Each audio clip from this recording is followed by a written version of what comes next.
வணக்கம். இன்னைக்கு ஹெல்தியான வடை ரெசிபி எப்படி செய்யறதுன்னு பார்க்கலாம். பச்சை பயிறு 1/2 கப்பு, 1 கப் அளவுக்கு உளுந்து, 1/2 கப் அளவுக்கு தோரம்பருப்பு, 1/2 கப் அளவுக்கு கடலைப்பருப்பு, 1/2 கப் அளவுக்கு சிகப்பரிசி, 1/2 கப் அளவுக்கு கருப்பு கவுனி அரிசி. இது எல்லாத்தையும் ஊற வச்சுக்கலாம்.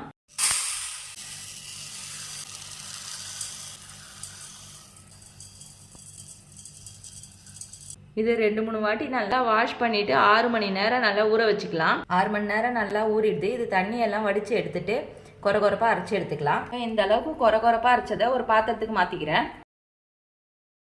3 பெரிய வெங்காயத்தை பொடியாக கட் பண்ணி வச்சுருக்கேன். ஒரு கைப்பிடி அளவுக்கு கருவேப்பிலை பொடியாக கட் பண்ணது, 10 பல் பூண்டு தட்டி வச்சுருக்கேன், 4 காஞ்ச மிளகாய் கட் பண்ணி வச்சுருக்கேன், 1 டீஸ்பூன் அளவுக்கு சோம்பு, 2 டீஸ்பூன் அளவுக்கு நெய் சேர்த்துக்கலாம்.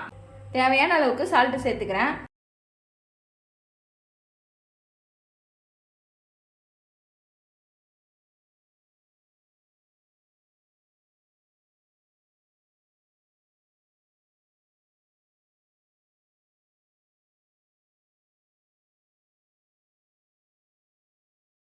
இப்போ மாவு நல்லா கலந்தாச்சு. வடை தட்டி போட்டுக்கலாம்.